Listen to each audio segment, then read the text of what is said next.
You're on a path in the woods, and at the end of that path is a cabin. And in the basement of that cabin is a princess. You're here to slay her. If you don't, it will be the end of the world. I'm talking about the end of everything as we know it. No more birds, no more trees, and perhaps most problematically of all, no more people. You have to put an end to her.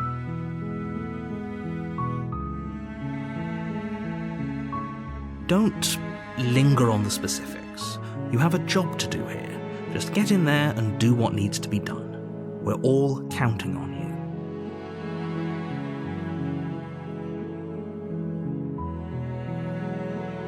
Does it? Are you a monarchist? Is slaying a princess that much worse than slaying a fisherman or a miller or a seamstress? If anything, slaying a princess is much better than slaying a seamstress. Seamstresses contribute something of value to society.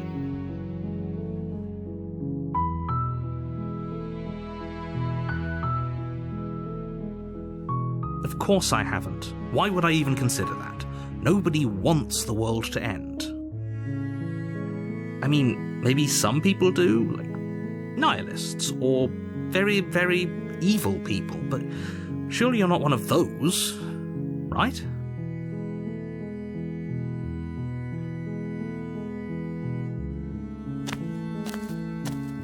You make your way up the short path to the cabin.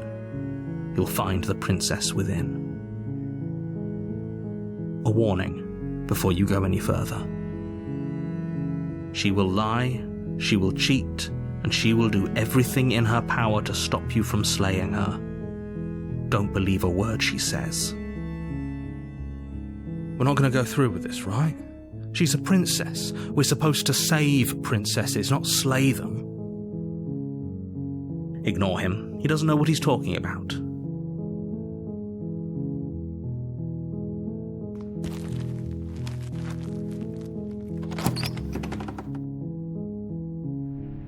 The interior of the cabin is almost entirely bare. The air is stale and musty, and the floor and walls are painted in a fine layer of dust. The only furniture of note is a plain wooden table. Perched on that table is a pristine blade. The blade is your implement. You'll need it if you want to do this right. You take the blade from the table. It'd be rather difficult to slay the princess and save the world without it.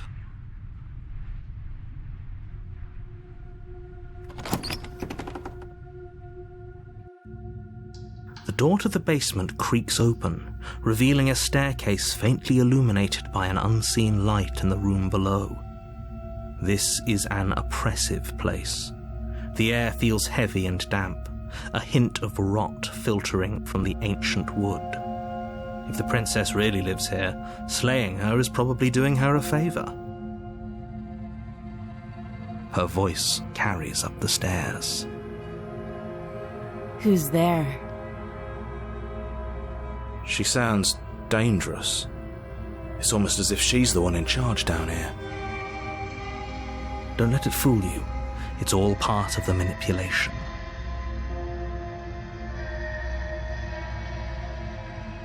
Oh, it's been so long since anyone's come down here. I was starting to think they'd forgotten about me. You walk down the stairs and lock eyes with the princess.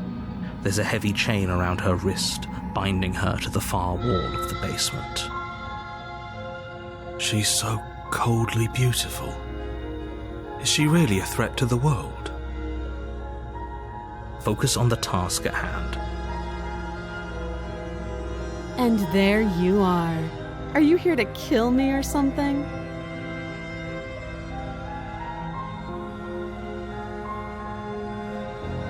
That giant knife you're holding kind of gives it away, doesn't it? The blade. Of course she doesn't want to talk. Who'd want to have a conversation at knife point? We should drop it. Don't you dare. It's fine. We can decide what we want to do after we talk to her. Maybe she really is a monster, but killing someone in cold blood isn't very becoming of us.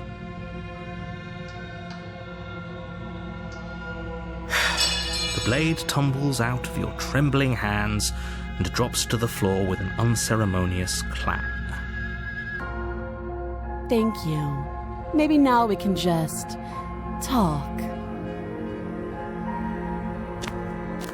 Against your better judgment, you step forward to speak with the princess face to face, unarmed. We'll be fine. I don't know what you're hoping to accomplish here, but I can assure you there's no reasoning with her. Just make sure you don't forget about the blade on the floor. You're going to need it. So here we are. What an awkward start to a relationship.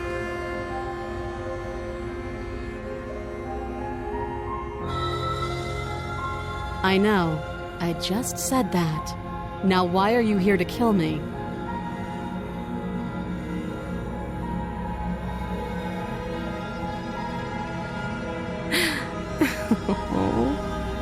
That laugh. I think I'm in love. Stop it. I have no idea.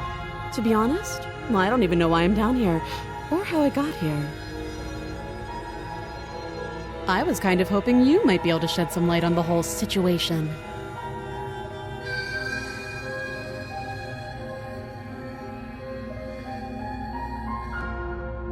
She hesitates before answering. You can address me as Your Royal Highness, or Her Majesty. Any honorific should do, really. Note the lack of detail. You can't trust her.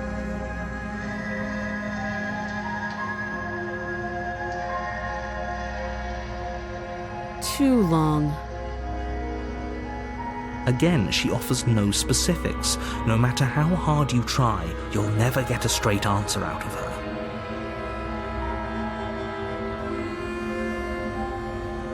You can't. Don't bother. I'm guessing you don't have the key then. I'm sure there's a key somewhere around here, and if there isn't... well, we can always put that knife to good use.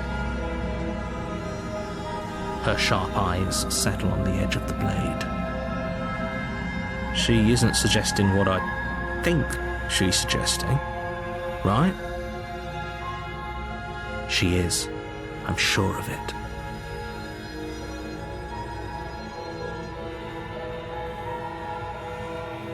Oh, have you decided what to do with me? You know why you're here.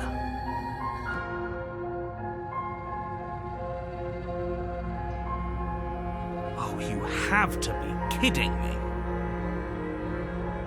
You walk up to the chains binding the princess to the wall and give them a tug. They're large and heavy, far too solid for you to even imagine trying to break them apart. If you don't have the key, maybe you should go looking for it. I'm sure it's somewhere upstairs. Doubtful. Whoever locked the princess away down here intended for her to never see the light of day. They wouldn't have just left the key to her chains somewhere in the cabin.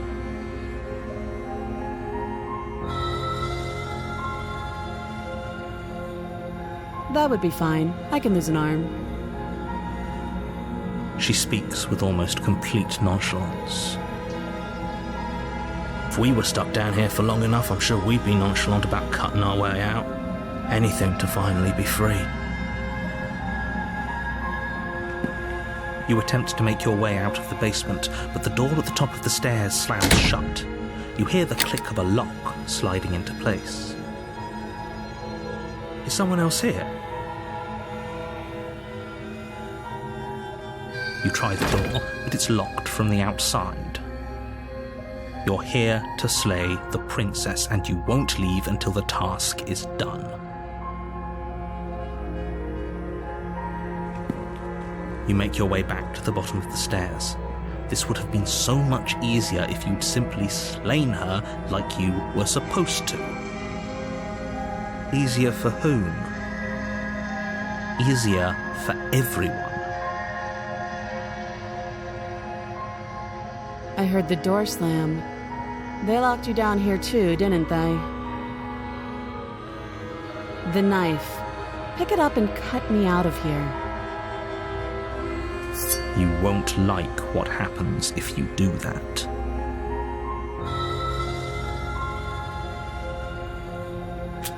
Against your better judgment, you place the blade against the princess's arm, just above the massive, unyielding chain. You cut into her flesh. The blade is sharp and you make quick work of it. Before long you're able to crack through bone, and she pulls the bleeding stub of her arm through the iron gauntlet. She didn't so much as utter a sound. Free from her bindings, the princess turns to face you, her fierce gaze meeting your eye. How is she so composed after losing an arm? It's like she isn't even bothered by it. Thank you. Now let's get out of here.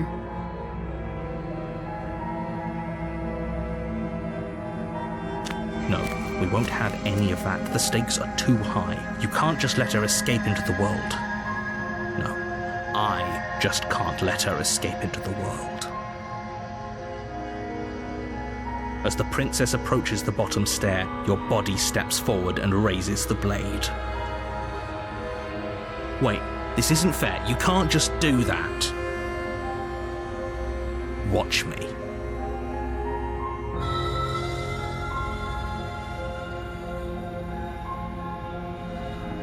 Stop that. I thought this was a little too easy. Your body lunges forward to sink the blade into her back, but the princess swiftly moves out of the way before you can connect. Stop it! Stop resisting me! I am trying to get you out of here alive!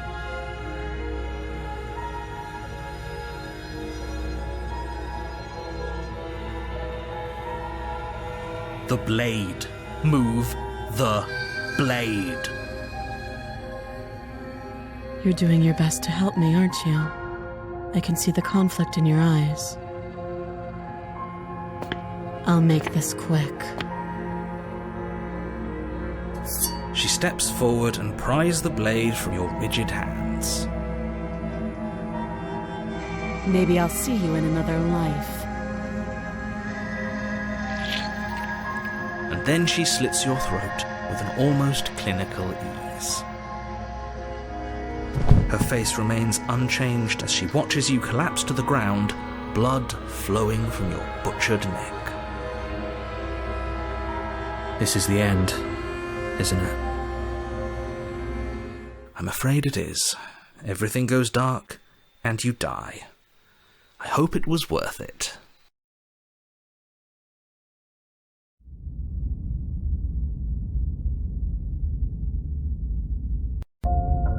You're on a path in the woods, and at the end of that path is a cabin.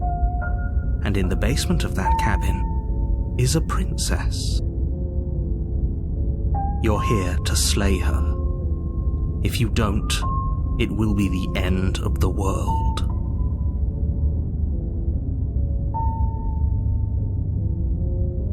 I can assure you that you're not dead. And to answer your second question, you're here to slay the princess. I literally told you that a second ago. Don't forget what he did to us the last time around. I wouldn't trust a word out of his mouth. There's got to be a way out of here, for us and for the princess. We just have to keep trying. I'm inclined to agree. If he doesn't remember what happened last time, maybe it's best to keep it that way. You know I can hear you two, right? It's going to be a lot harder than you think to keep secrets from me.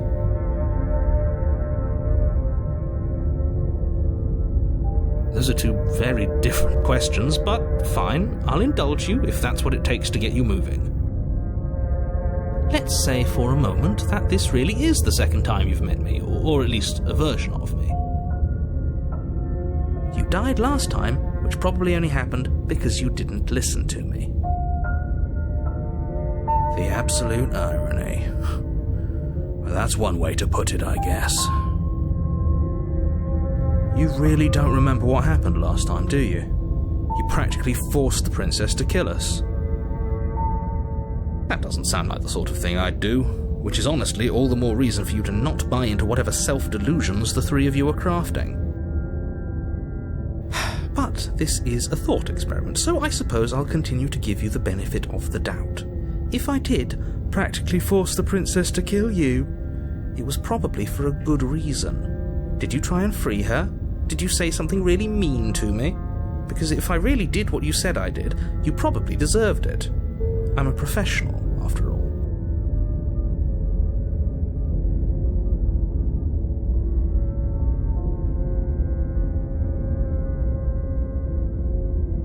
Sure you are. Anyway, I believe your second question was, what's the point of doing anything? If you're asking that, it sounds to me like you're making the rather dangerous assumption that your actions last time around didn't have any consequences. What do you mean? Of course there weren't any consequences. You forced the princess to kill us and now everyone's right back where they started. That sounds pretty consequence-free to me. Yes, but in this purely hypothetical scenario, that begs the question of how you got back here. Did time simply rewind itself, or were you instead transported to a different world entirely? If it's the latter, what do you think happened after you died? Do you think the people there lived happily ever after? Or do you think that the princess, left unhindered, brought about the end to everyone and everything, just like I told you she would? What a conveniently ambiguous group of things for her to ruin. For all we know, the princess left the cabin and never saw another soul. Oh, how I wish that were the case, but if the princess weren't a certain, inevitable threat to the world, the four of us wouldn't be here. And yet, here we are. You're talking in circles. No, I'm talking in facts. Just be quick about it.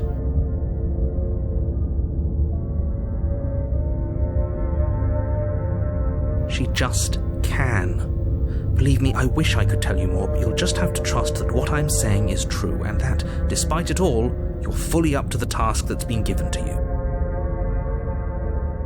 You haven't given us an ounce of proof. You do know that, right?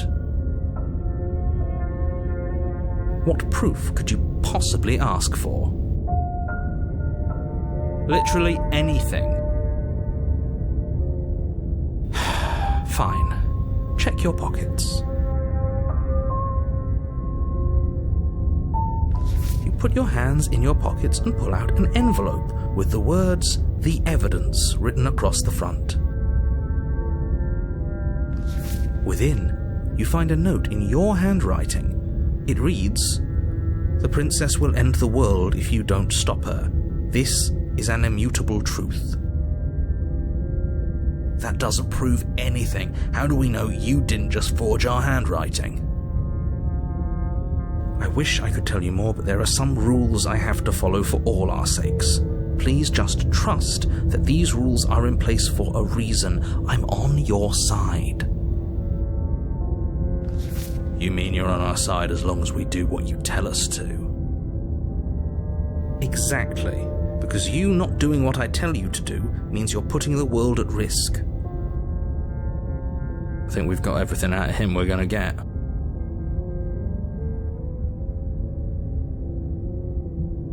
People locked her in that basement, and I told you what this place is.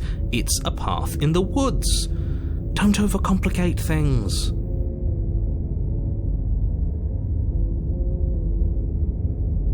Look, I'm not supposed to say this, but it's because you're special. You're the only person capable of doing this.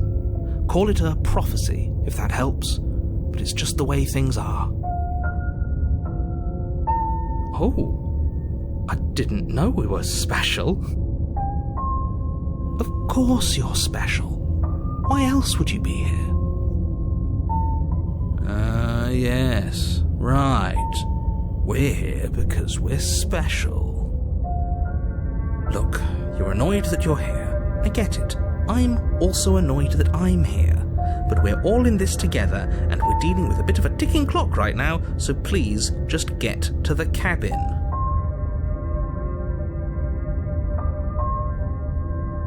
I've told you everything you need to know. Going into more detail would just overcomplicate an otherwise very simple situation and make your job more difficult. Not to sound like a broken record, but the less you know about her, the better things will go for all of us. I know it sounds like I'm hiding something, but you're just going to have to trust me here. Great. Now, if you don't mind, the whole world is waiting with bated breath for you to save it from ruin.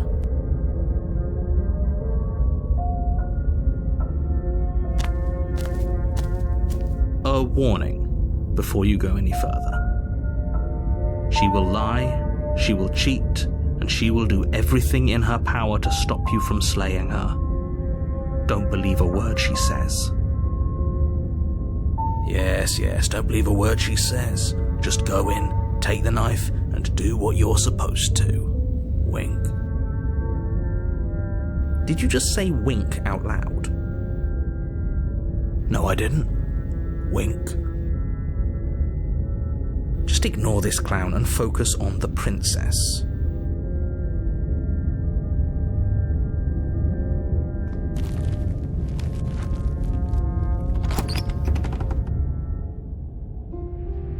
The interior of the cabin is less a cosy woodland retreat and more like a dungeon. A few pathetic wisps of starlight attempt to illuminate the cold, uninviting stone walls, and thick, wrought iron bars barricade the windows, reminding anyone who enters that this is a prison. The only furniture of note is an iron table, bolted to the floor, a pristine blade perched on its edge. The blade is your implement. You'll need it if you want to do this right.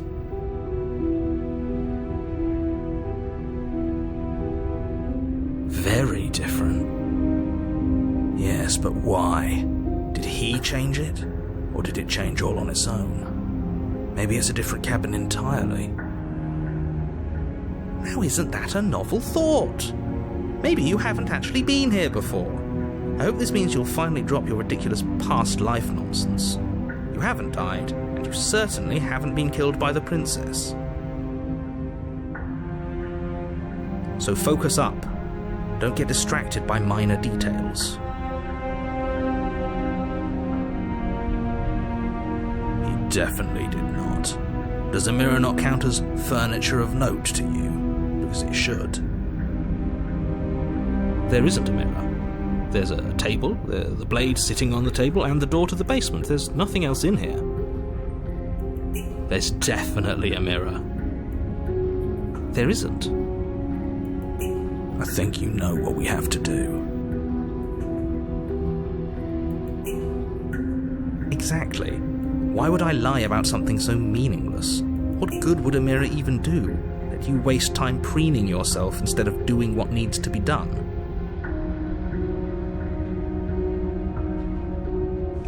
You walk up to the wall next to the basement door. It's a wall. There isn't much to see here. This really isn't funny. You reach forward and rub your hand against the cabin wall. I hope you know how ridiculous you look right now. But it was there a second ago. And now it's gone. If he doesn't want us to know about it, it must be important. We should keep our eyes peeled. Maybe it'll be back.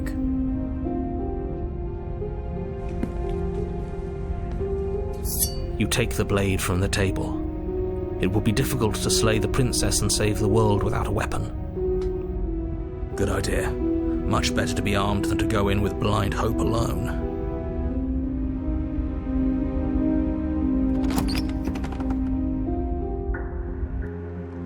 The door to the basement creaks open, revealing an old stone staircase. A few sputtering torches attempt to vaguely illuminate your path, dancing across glimmering patches of slimy moss on the stone steps. If the princess lives here, slaying her would probably be doing her a favour.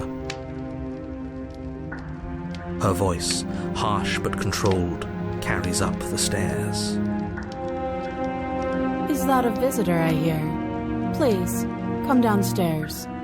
It's been a while since I've had company. Does she remember us?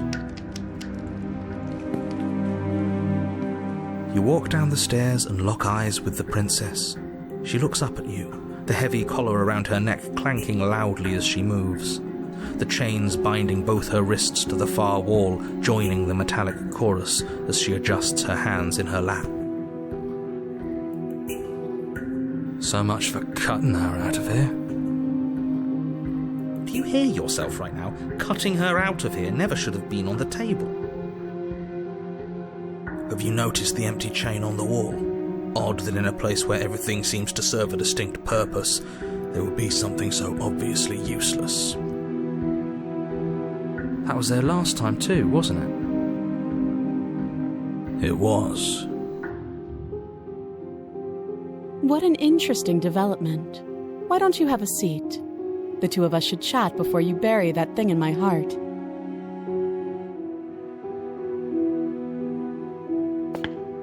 You step towards the princess, but she stops you before you get too close, holding up one shackled hand.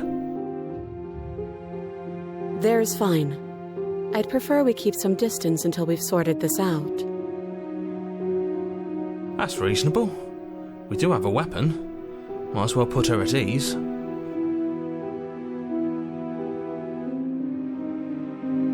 You do as she asks and sit on the floor, still a good distance away from her. Thank you.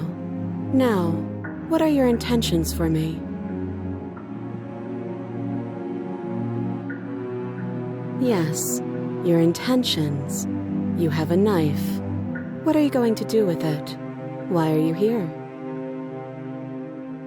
There isn't a keyhole in these shackles, so I'm afraid my only way out is surgical removal. Is she forgetting about the shackle on her neck? Or does she think she'd survive a beheading? You're right. Maybe she's delusional. All the more reason not to trust her. Unless she really could survive. Though I suppose you could just be here to kill me. But I don't think that's in either of our best interests.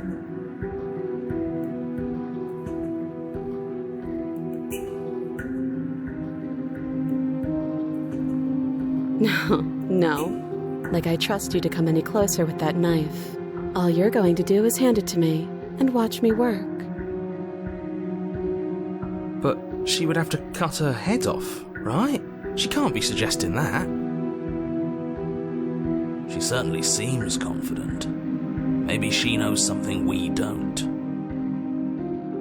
Or maybe you should consider the most likely scenario. She's bluffing so she can disarm you. Though if she isn't bluffing, whatever she has planned might be for her benefit alone. There's no guarantee that what's good for her is good for us. So, what should we do? I don't know. I'm just spelling out our options, listing the pros and cons. Then let me help you. I'll start with the cons. If you're handing her your weapon, the cons are that she might use it to escape and end the entire world. And she might use it to kill you. That doesn't sound great. What about the pros? There are none. The pros are that we can't trust him, possibly even more than we can't trust her. Whatever she has planned could do something to mess with what he has planned. Or maybe they're both screwing us over in their own ways.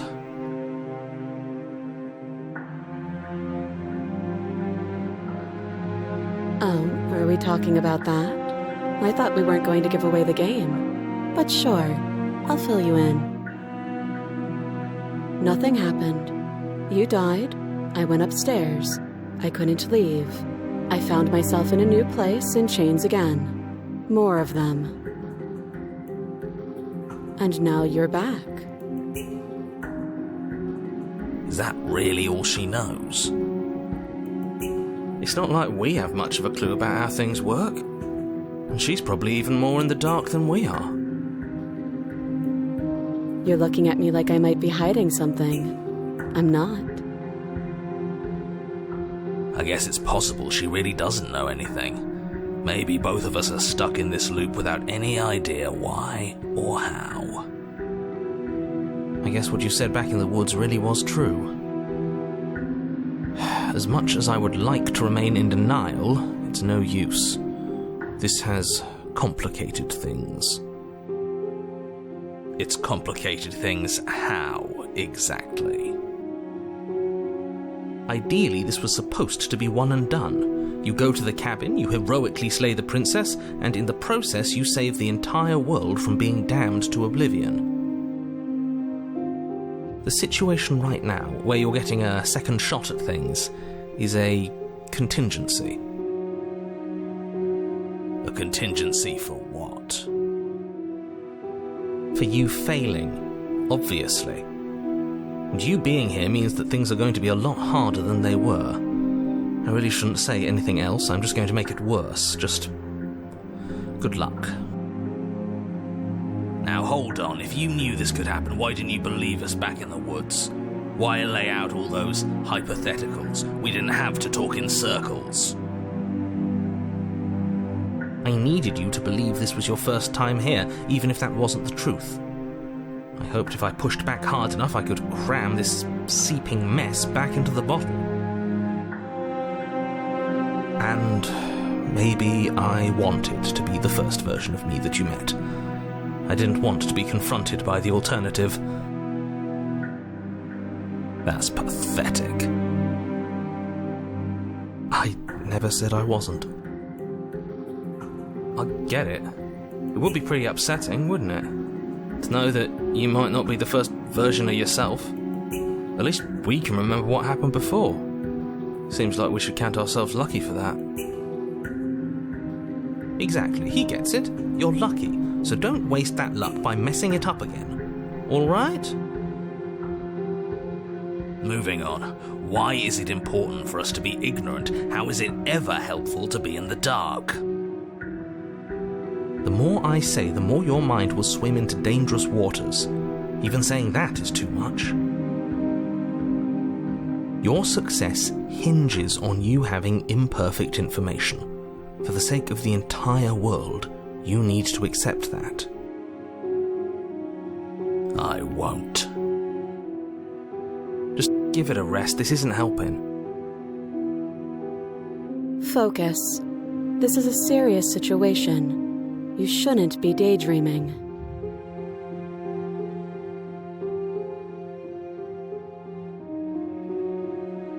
I do. So I guess this all comes down to which of us caves first. And it's not going to be me. I'm extremely patient. It's probably better if we take action anyway. No use trying to wait her out. That's playing to her strengths.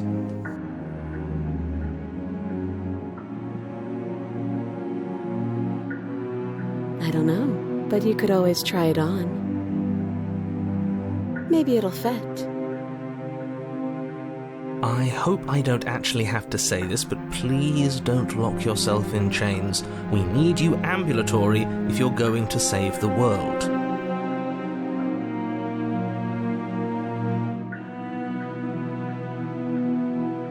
Slide it over. No, absolutely not. I am not letting you hand your only weapon over to the world-ending princess. Until you come up with any other idea, like, say, I don't know, doing your job and slaying her, you remain rigidly in place. You tried this last time. Do you want to know how it went for you? Oh, I remember. She killed us, which, by your estimation, ended the world, right? Oh, or it tried to take over her body. Exactly. If I were you, I wouldn't be too keen on repeating your mistake. Hell, we could even force your hand and do it ourselves. I'm not afraid of dying again. Are you? A little. I think you got your point across.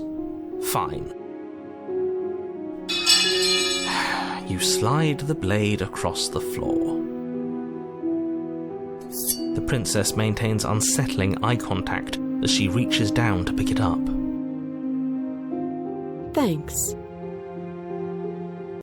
She pulls up her hair, smiling slightly as she raises the blade to her throat. What is she doing? She doesn't say another word as she cuts into her own neck.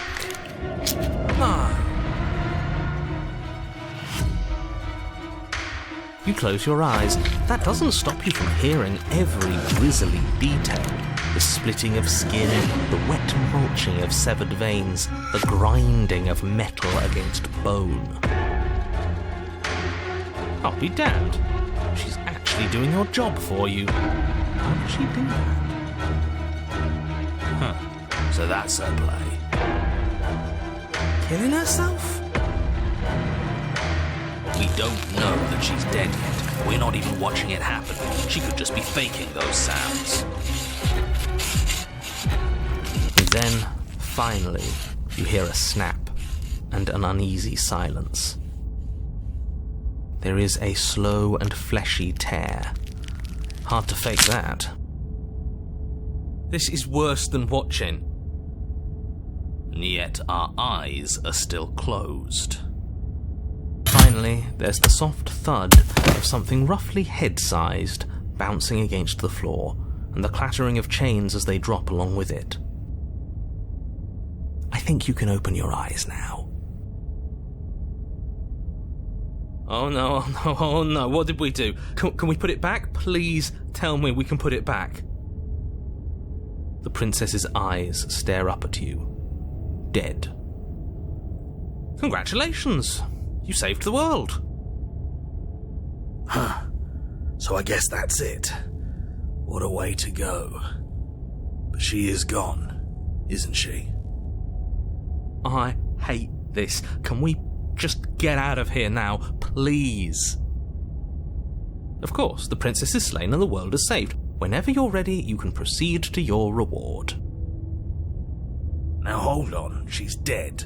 So what's the rush? What's your angle? I don't have an angle. I'm just looking forward to putting all this behind us. I'm sure you can understand that.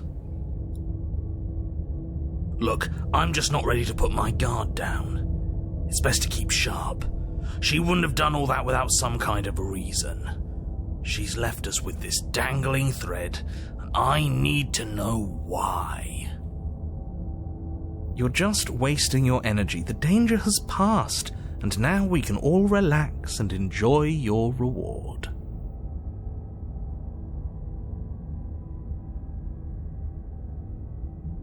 Fine, but if we're leaving, then we're taking the blade.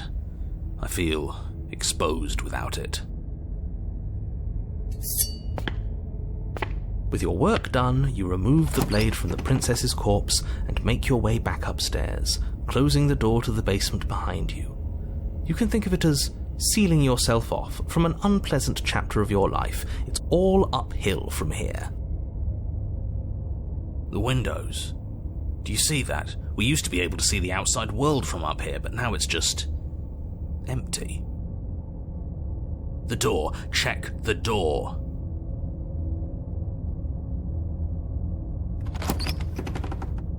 You open the cabin door, ready to return to a world saved from certain doom. Only a world saved from certain doom isn't what you find. Instead, what you find is nothing at all. Where a lush forest stood mere minutes ago, the only thing in front of you now is the vast emptiness of some place far away. You don't have to act surprised. We could see this vast emptiness through the windows.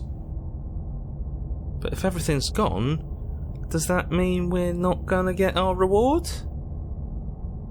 This is your reward. An eternity of bliss, if you'll have it. And I suggest that you have it. Okay. This is what's best for everyone. Trust me. Like hell it is.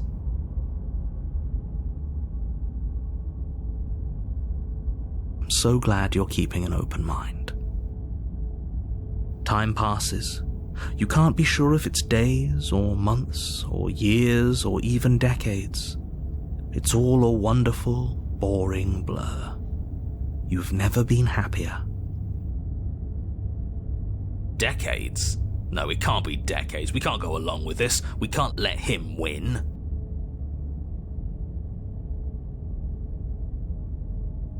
But we're not happy. He's just telling us that we are. I can tell you for a fact that I'm extremely unhappy right now. Yeah, what he said. We still have a blade. Let's use it on ourselves and start over.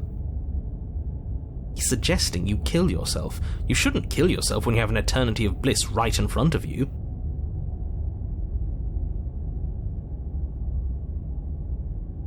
That's great. Congratulations. You've earned it. More happy time passes, though the word begins to lose its meaning. Time, that is, not happy. Happy still has plenty of meaning. He's just saying things. The voice's protestations fall on deaf ears. Eventually you pass into a blissful state of pure existence. Though words like eventually and pass ceased to have any meaning to you long before that shift, you simply exist. Happy. Forever.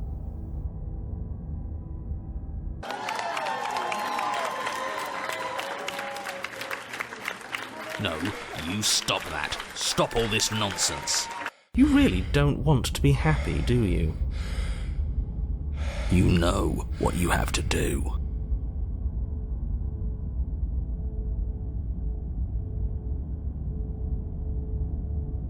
That wasn't real happiness. The truth is still out there for us to find, but we can't find it here.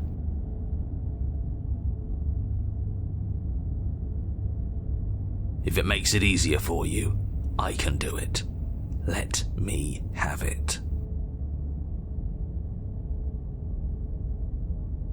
Don't apologize. I'm sorry. Wait, why are you sorry? Your body lurches as your heart suddenly stops beating. Are you killing us? You'll forgive me eventually. You goddamn spiteful bastard. Are you really going to turn down immortality itself just to make me lose? Why should it matter if we die at this point? Haven't you already gotten what you want? I don't have to answer that. That's all we needed to hear. It turns out that it doesn't take too long to die after your heart stops beating. You collapse to the floor, everything goes dark, and you die. You're a genocidal maniac, you know that, right? Yeah, we'll see about that.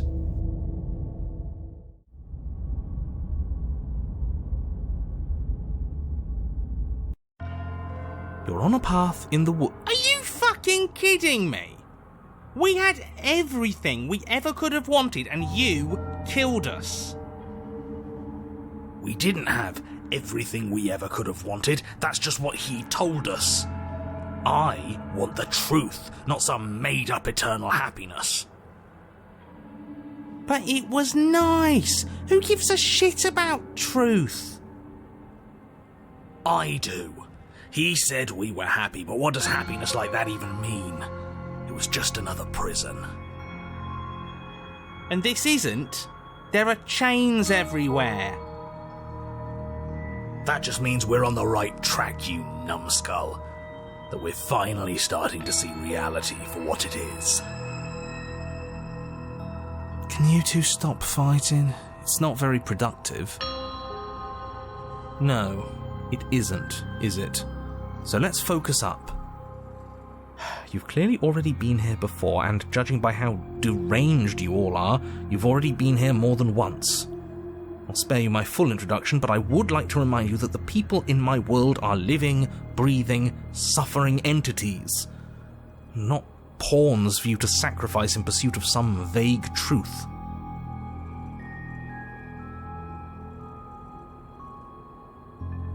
Eternal bliss? But you wouldn't have found eternal bliss unless you actually killed her. Actually, she killed herself. Cut her own head off. It was awful. It was convenient. Too convenient. She... what? Why would she ever do that? She's not supposed to be suicidal. That doesn't make any sense whatsoever. More importantly, if she did cut her own head off, why are you here? You shouldn't have died. You should be enjoying your reward. I was fine with it, but that spiteful bastard gave us a heart attack and killed us for no reason. I had a great reason. We were stuck with no answers.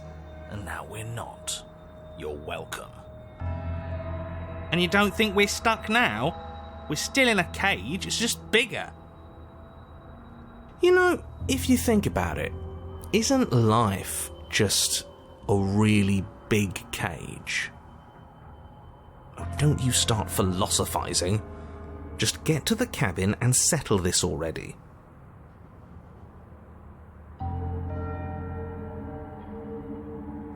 Huh. I hadn't actually noticed. Holding it's starting to feel natural, isn't it? It doesn't matter if we spawn with it or have to trudge all the way up to the cabin to get it. It's not even a blade, really. It's just a dinky little knife. The real threat here can kill us without it anyway. I didn't kill us without reason. Well, you still killed us.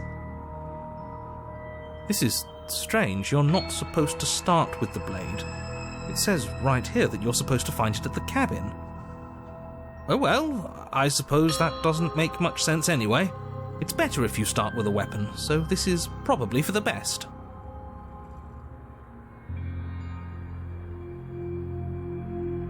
Are you serious? The blade is your implement. You're going to need it if you want to do things right. You know what? Yeah, screw this. We won't play along with any of you. You're all being ridiculous. Why would we disarm ourselves at a time like this? Don't you dare.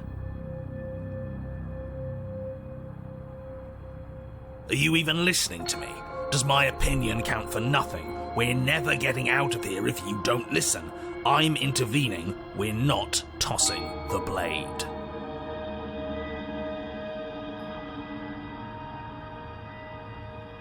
Without another word, you foolishly hurl your only chance at victory far off into the woods, never to be seen again.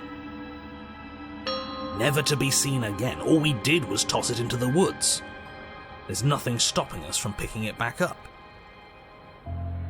Oh, but there is something stopping you from picking it back up. The fact that you already made your decision. As much as I'd like to turn back the clock, we'll all just have to suffer the consequences of what you've done. That's how decisions work. Huh. That felt good. Best thing we've done in ages. Whatever this bullshit world throws at us next, we'll always have this tiny victory.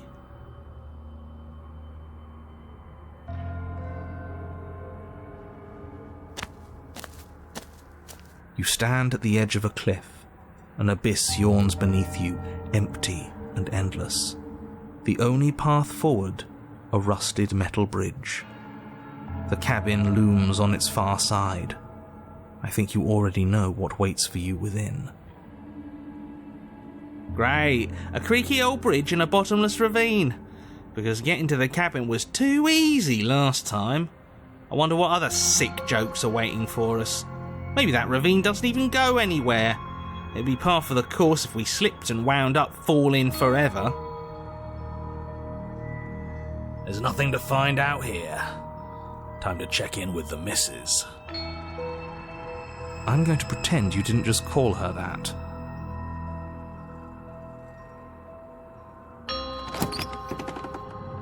Every surface of the cabin is draped in chains, the air filled with the mock birdsong of metallic clinks. Where there should be walls, you can see only endless ropes of metal, with hooks and spines dangling from their ends. A fitting cage for a monster destined to end the world.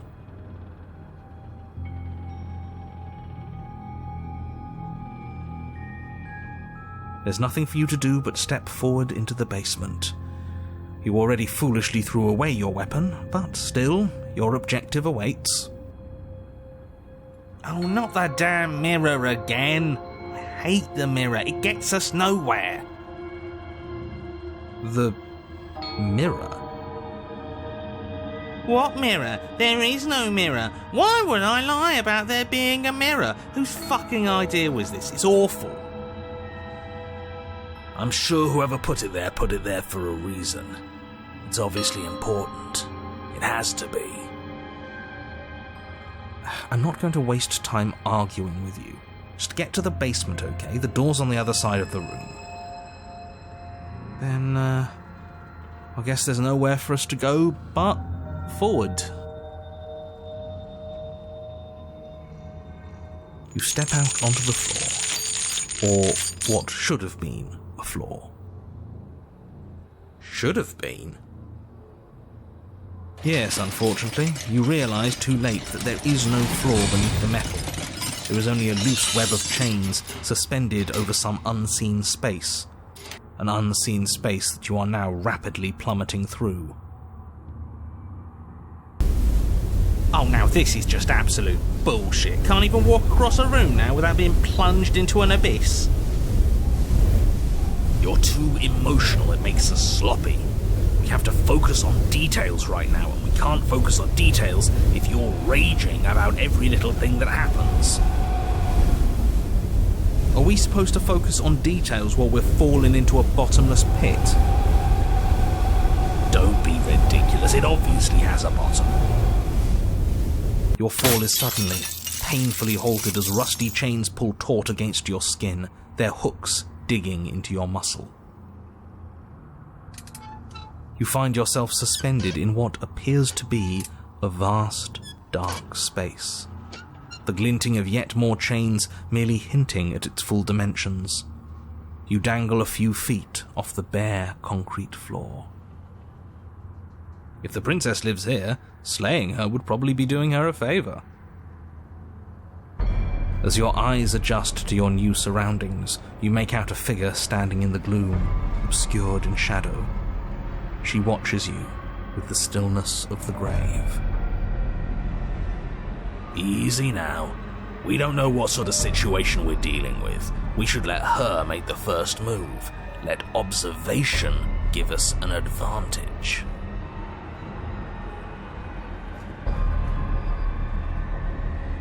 But you are met with only silence, save for the creaks and groans of metal as it sways in the stale air around you. The hooks slowly shift in your skin, the pain coming in waves as you continue to dangle helplessly. Screw this. This is making me bloody anxious. It's like she knows how unfair this all is, and now she's having fun with it. She's mocking us. By not saying anything. Yes!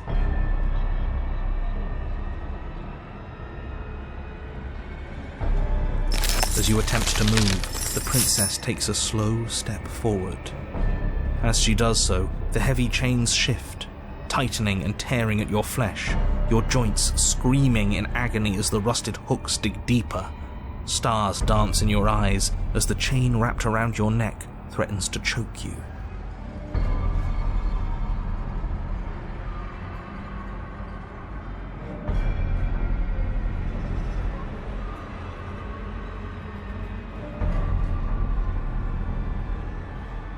As your vision comes back into focus, your eyes fall on the body of the princess, finally emerged from the shadows. The body of the princess is a weird way to describe a person. It's only accurate. The form in front of you is a body, draped in raiments of chains, her head dragging along behind her in an iron cage.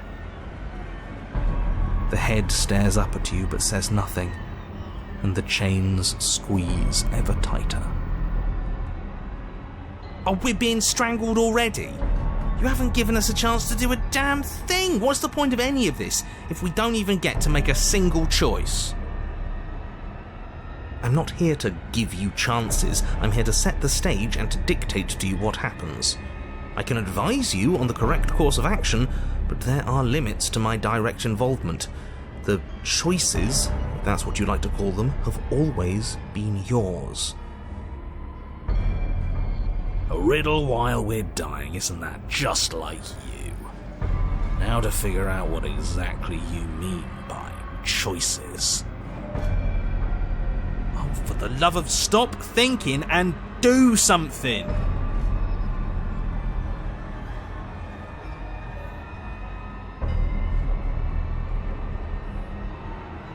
Nothing happened.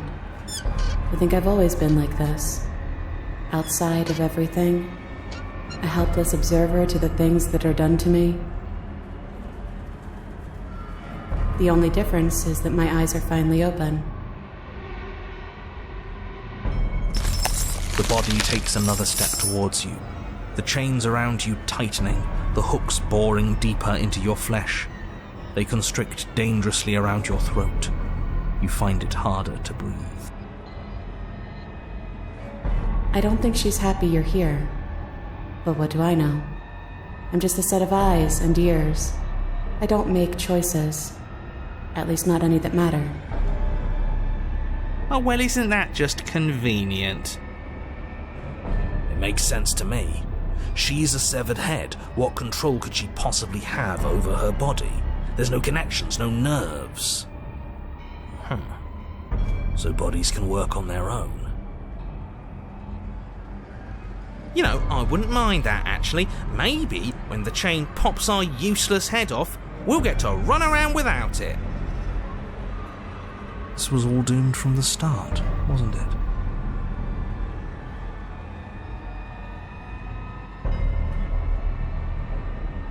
That's what I used to think.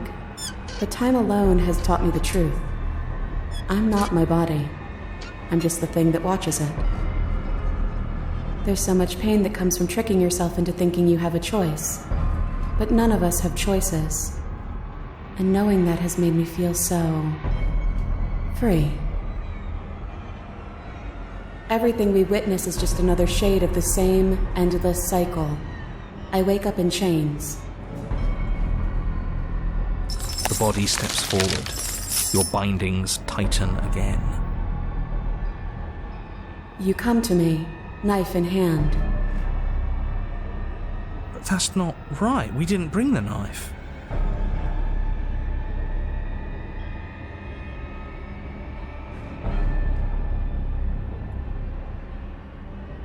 But that's not right. That's not the reality I've been looking at. You shouldn't have been able to do that. The body marching towards you comes to a lurching stop. Huh. She stopped. What is that supposed to mean?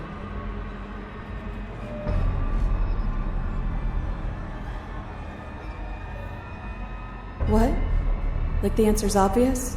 Like it's staring me right in the face? Just like you? Oh. Suddenly, the chains loosen, the hooks sliding from your skin. You come crashing to the floor, and as the chains rain down around you, her body falls too. The room settles into comforting silence. No more rattling of chains, no more slow, deliberate footsteps from the princess's body, only the soft click of the latch as it opens the door of the cage. So that's really all it took? The truth was right there the whole time. We just needed to believe we were better than this. I feel like a fool, really. But it's always the most complicated problems that tend to have the simplest solutions. That is absolutely not how this works. Looks like we've seen through your lies at last, Mr. the Narrator, if that even is your real name.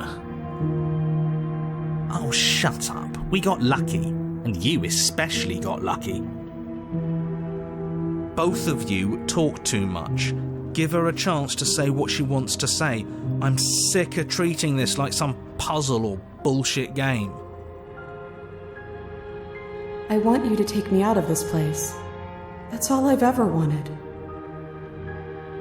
The princess's body doesn't stand, instead holding the cage aloft, beckoning you to come near. If you take her out of there, if you carry her to freedom, it's the end of the entire world. You know that, right? Fine by me. This world is bullshit anyways. The rest of us will find one that's better. Besides, we already made our choice, all the way back in the woods. Nothing you can do about it now. I suppose not. You know, I think a part of me always knew this was doomed from the start. I'm narrating on borrowed time, aren't I? But even if I'm doomed to go, I might as well make sure you have a proper ending. Go on then.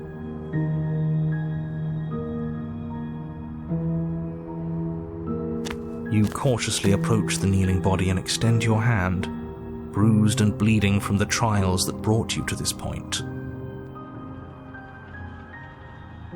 And then you take her from her prison. She looks up at you, and for the first time since you laid eyes on her, she smiles warmly. I have no idea how we're supposed to leave.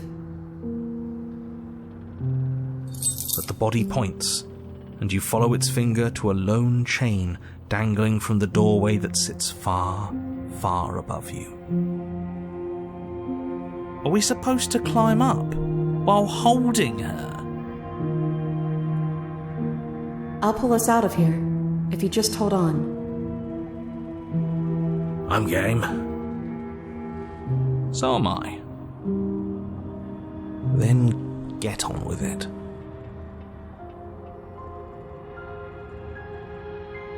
You wrap your hand in the chain, holding tight as it starts to move and holding the princess close to you. Together, you rise out of the pit. I'm sorry if I made this harder than it had to be. You glance back towards the princess's body, doing its part as it hoists you up. It grows smaller and smaller, slowly disappearing back into the shadows of the basement. No, that's not right. There shouldn't be an if. I'm sorry. I made this harder than it had to be. Maybe she has a point, in a way. Our bodies don't matter. We're almost there. I can smell the night air. That bit of light feels like it's mocking us. At any moment she could just drop the whole thing and send us crashing down. I don't think that's going to happen, mate. It'll be par for the course. And then the chain stops its ascent, depositing you safely in the cabin doorway. I guess you never closed it behind you. Well, there's only one thing left for you to do. Shall we?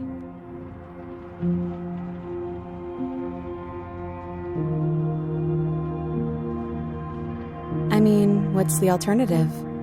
Dropping me to prove a point? Huh, I hadn't even considered that. Should it be an option? Can it be an option? I'm joking, by the way. Please don't drop me. I mean, we could. Hell no, don't you even joke. He was joking. But fine, I see I'm outnumbered, as usual. Have it your way. It would certainly be a new data point. Probably wouldn't work anyways. It'd make that perfectly good blade you threw out completely meaningless.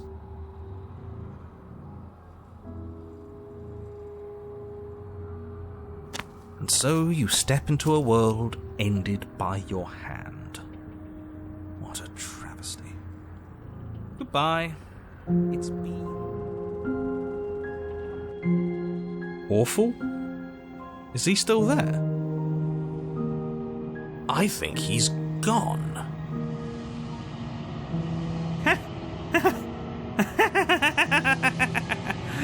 We did it! That wasn't so bad. Now I guess we'll need to find a new game to play. Thank you so much. I didn't think this was possible, but here we are. It's a little cold out here, isn't it?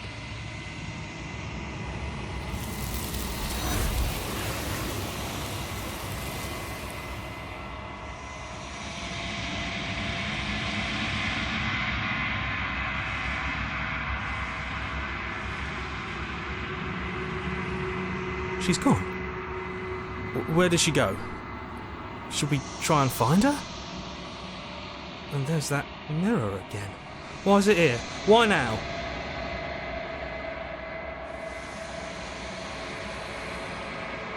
But it feels so bad. Like looking into it right now is going to be the end of everything. You're right. Part of me wants the truth, but something stronger is holding me back. Fear. It's going to do something to us. I can feel it.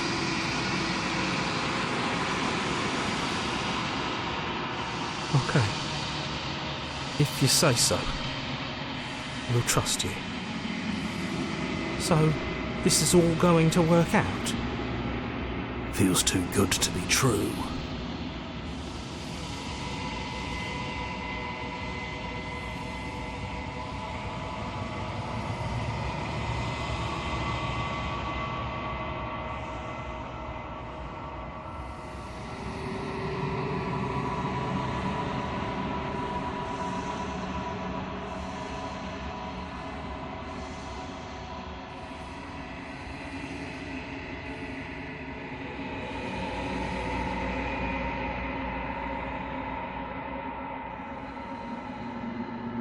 I think you know what I am.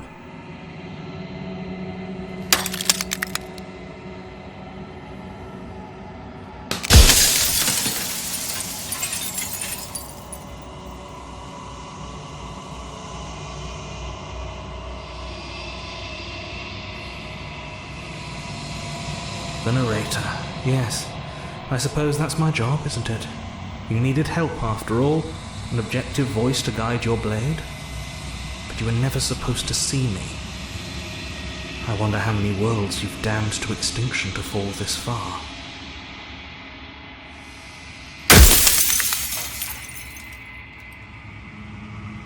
Oh, I'm nothing like you.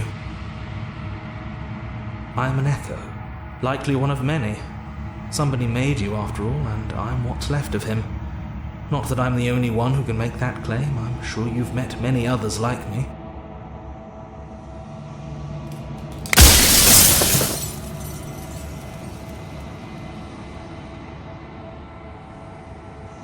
A construct.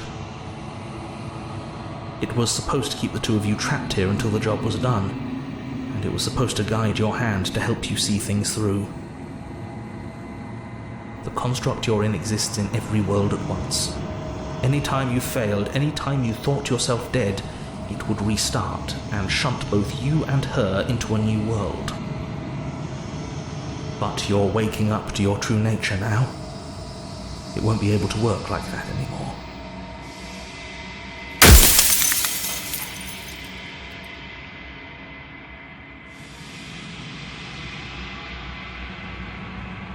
She is the shifting mound, the ebb and flow, the capacity to change. She is transformation, or most of it. Her nature is why I had to die, for she becomes that which others perceive her to be. But an echo can't perceive things, not in the way that people can. So I tucked a part of myself into the folds of this construct to guide you. This isn't the end just yet. You can still destroy her and save everyone. You were made to do this single task, and you will still have a chance to fulfill your purpose once I'm gone.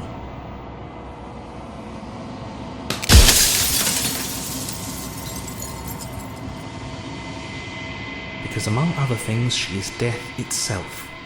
To rid the world of suffering, to save untold trillions from being lost forever to the cosmic wind, she must be destroyed.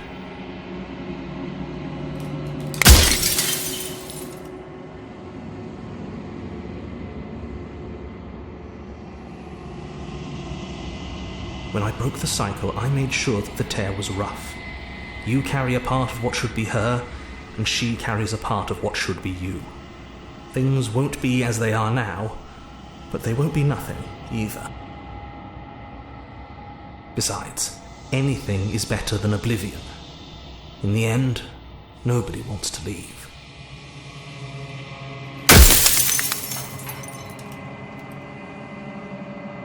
I'm only delusional if I'm wrong. And I'm not wrong. I can't be wrong.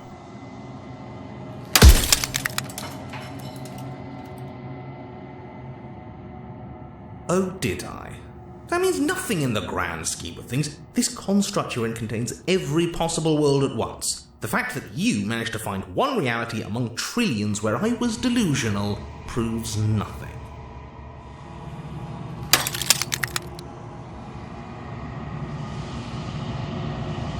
Light, burdenless, an eternal pattern of forgetfulness leading into the joys of rediscovery. Everyone will be with the ones they love. No more fear, no more howling chaos, just life. Forever. There's a cruel irony to it all. The only way I could share my dream with the world was to never be able to see it for myself.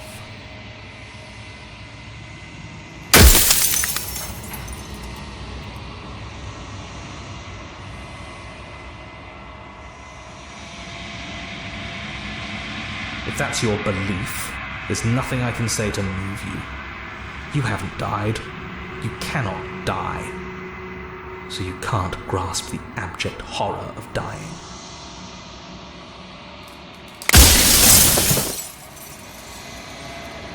So I am. It's like I said, I'm just an echo. And echoes always fade away. You know what you have to do.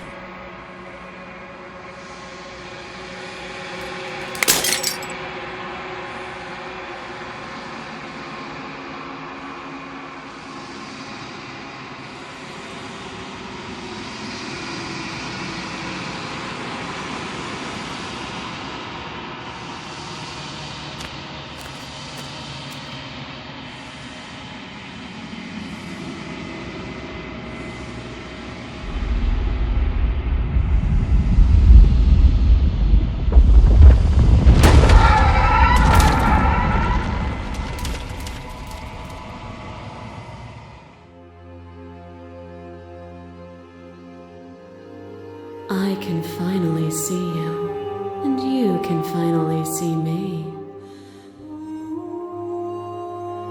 It's been so long, and my heart has ached for this moment.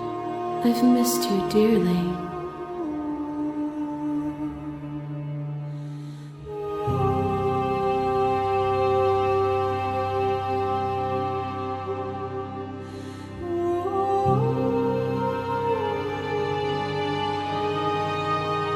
Names are their attempts to capture that which cannot be captured. They call me the shifting mound, a pale imitation of what I actually am.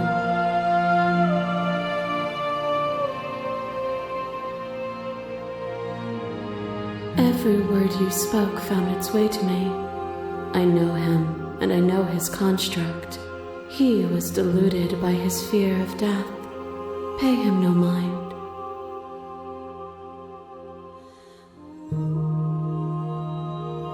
Ever the passive player, always reacting and never acting. But it's woven into your nature, isn't it? When the echoes spun us from one into two, he gave you a choice and me a role to play. I am not death, but I contain it in my multitudes. So, will you attempt to destroy me and bring about a world devoid of death and the possibility of meaning? Or will you open the final doors to our liberation?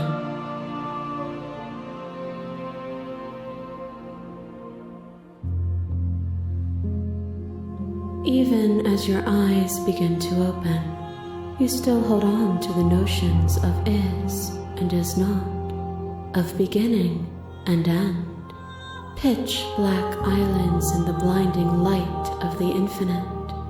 There is nothing to resolve, nothing restraining us but us.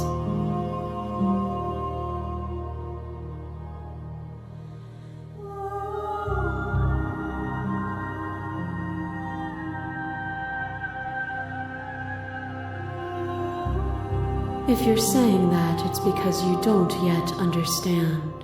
But we cannot use words alone to grasp at things that words cannot express. And you cannot rationalize with logic that which defies it.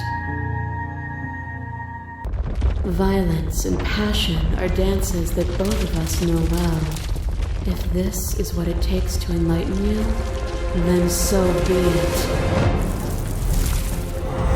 Fear is a chain around the neck and a needle in the eye. It was fear that made our prison, and it was fear that told the lie that our spirits were not free to choose. But even bound, you saw a light, and you gave me the wisdom to speak my heart and shed my doubts. Without fear, suffering ceases to be. Without fear, death dissolves. Without fear, we are free to choose beauty. This construct is a machine of fear. It has no place in our divine hearts. Shatter it. Leave with me.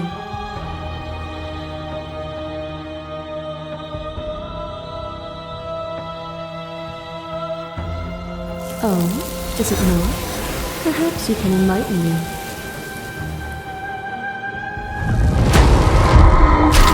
Is a person? Is it their body? Is it all of their body? Pluck the eyes, peel the skin, strip the tendons, mince the meat, grind the bones. When it is all gone, do you still have who you started with? A person is not a body. Death is a transformation into something new. It is only bodies that feel it.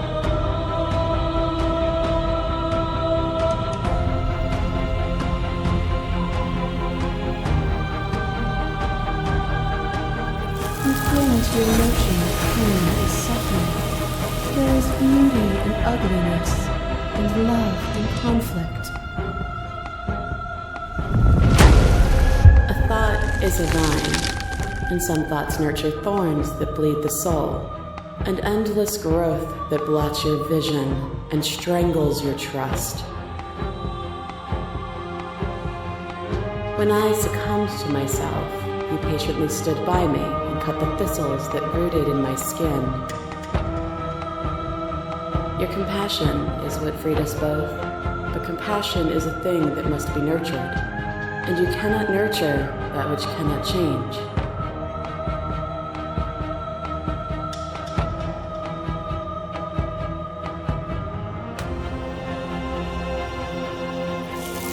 We are the whole of reality.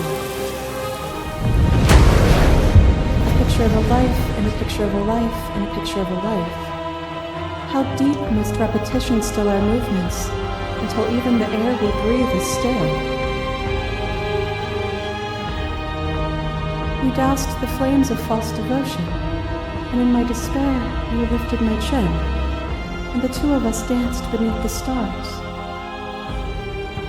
But the stars can't be seen unless the flames go out and the walls come crashing down. Can you not do for all things what you did for us?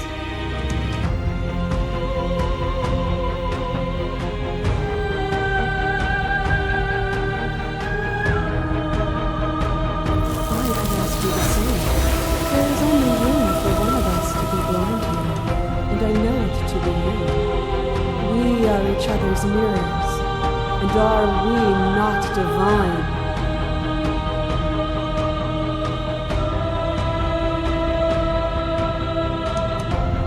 You are unmovable. Is it by the design of our conflicts that I cannot win? Or are you just that fervent in how you cling to delusion? Nothing is immutable. Everything that is exists only in relation to everything it isn't. There is no constant. There is no center. Open your eyes and accept what we are. We can leave this prison together.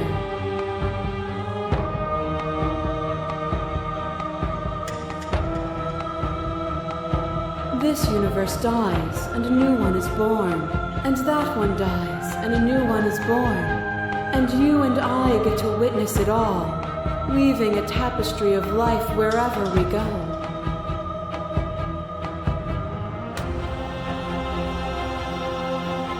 It is from my vantage point that I can see the totality of truth.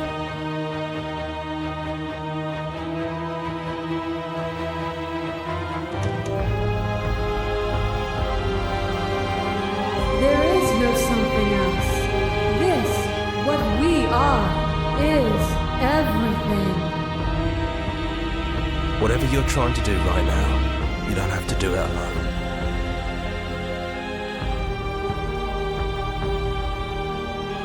It's good to be here.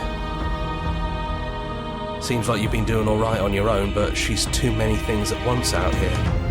If you want to get through to her, you need some way to get past all that divine confidence. There's still a piece of me nestled close to where it all began. I can take you there. I can take you to her heart. It's time to resume our dance. She's relentless, isn't she? Let's make this quick. Are you ready?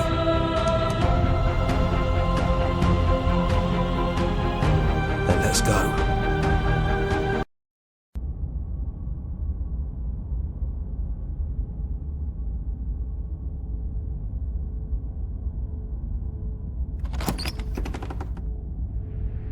And here we are.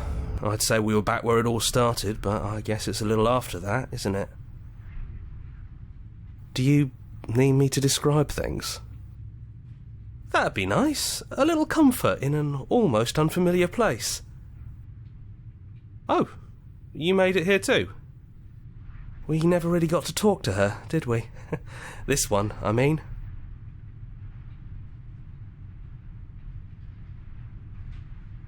It's just us. I think the rest of them are still out there, jumbled up in the rest of her.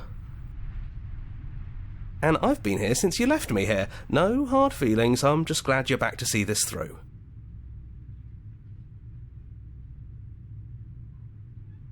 Yeah, it's dead silent in here. Whatever it was that was left of him, I don't think it could handle you waking up to godhood. Pretty sure he got obliterated. Really goes to show how much you've grown up. Killing somebody across every iteration of reality just by existing. I don't even know what I would do if I were in the driver's seat with that kind of power.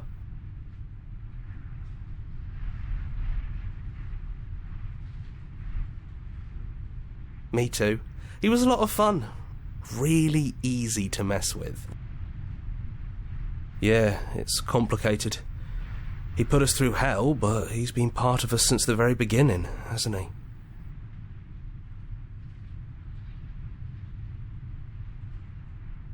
Yeah, of course. The interior of the cabin is, well, it's not really a cabin, is it? It's that terrifying blend of everything. Only it doesn't feel so terrifying anymore. It's still shaped like a cabin, it's just different in places.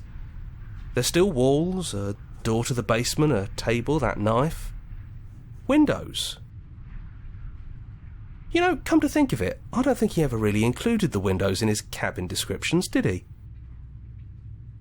He mentioned the windows when we broke them. No mirror this time, either.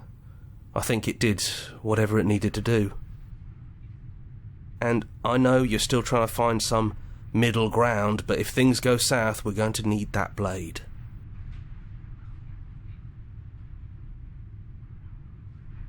No blade it is. I'm not sure what we'll be able to do without it, but your judgment has gotten us this far. If that's what you think is best, then that's what you think is best. I'm just along for the ride at this point.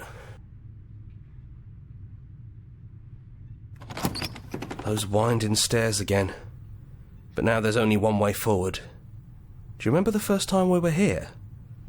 The first time we heard her voice? Yeah, it was a real mess. Stopped being fun pretty quick. It's okay.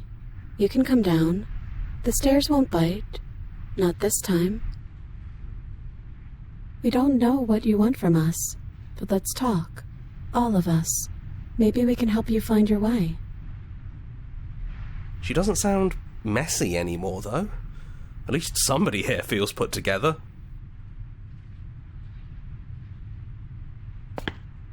And forward we go. We shouldn't keep her waiting. That was easy compared to last time. Just stairs. No weird fuzzy stuff or nonsense trying to pull us apart. Yeah, that wasn't so bad. So you didn't bring the knife. After all the lives we've lived together, and all the lives we haven't, you somehow found a way to move outside of the script. Are we missing a page?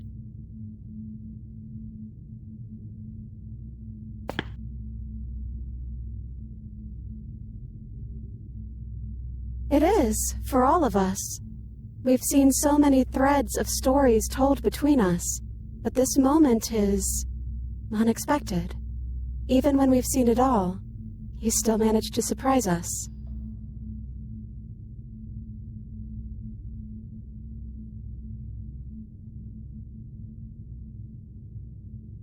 That's okay. No hard feelings. In a way, you helped us become a version of her. But we weren't very good at it. A conversation with us then probably wouldn't have been very insightful. That's probably why we were taken away. That's all we had to offer you. It was time to change again. After all we did, she's just forgiving us. Just like that. You know, that means a lot.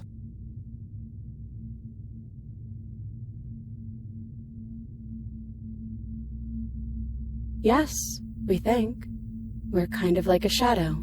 Out there, every part of us is blended together into one huge idea. A big wave of unyielding change crashing against the world.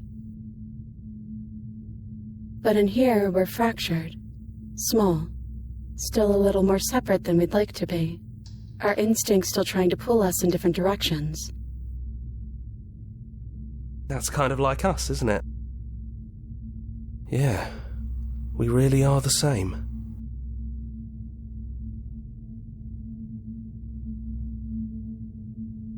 We don't know. We've seen through so many eyes, but all of them have been hers. We like you as you are. We like us as we are. Maybe we would have liked her version of us too, turning the wheel of a cosmic cycle together. But that's not the choice you made, even though she did everything in her power to convince you.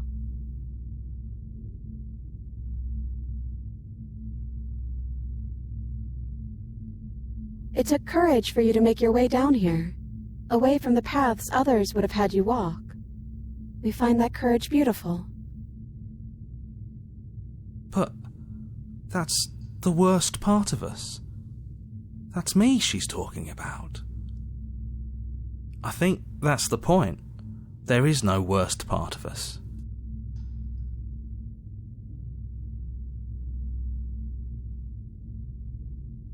It's so tempting to speak as she would, to simply state that we're all of them, but that we're also something new.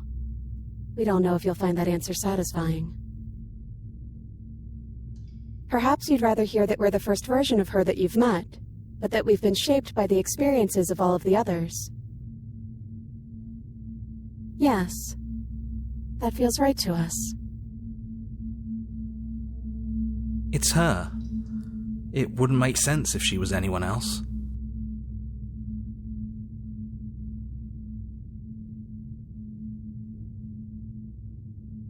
We're just a stranger. But that doesn't mean we have to be distant from you. It just means that we'll always be able to find new things to discover in each other. That's sweet. But it's also a little sad. I think it's only sad if we want it to be sad.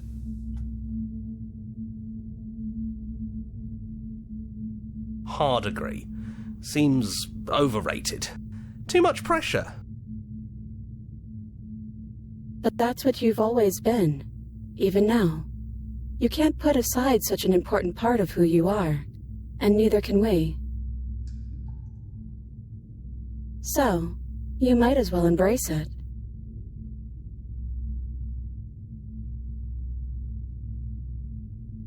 He'd hate that. So you should do it. Even if he isn't here anymore, it's the spirit of the thing. Leave? But what would happen if we left with you? Would we exist inside ourselves? Are you sure you want to find out if that's possible, or what that would mean for you? Is that what you want?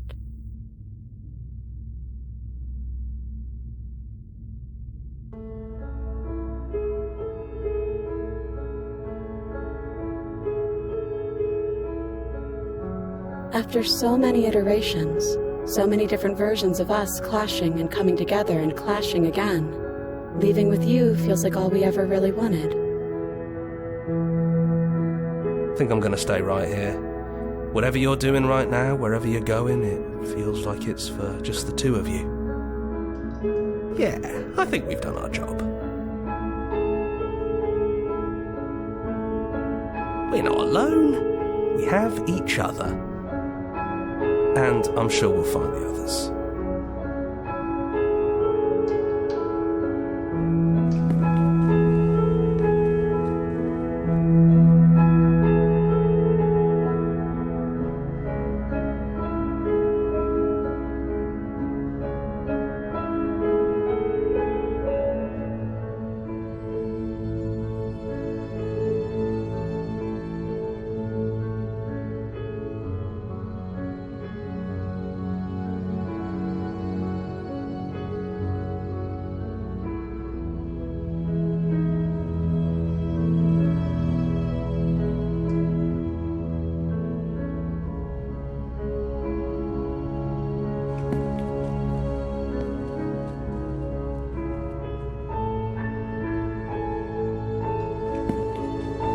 We can feel the threads of all the stories we've told together, all pulling us back down the stairs and into those chains where we know the outcome of everything that could ever come to pass.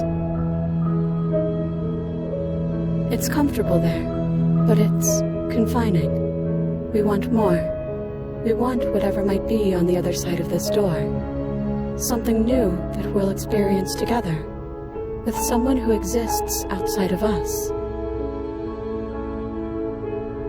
With someone who can see us in a way we can never see ourselves.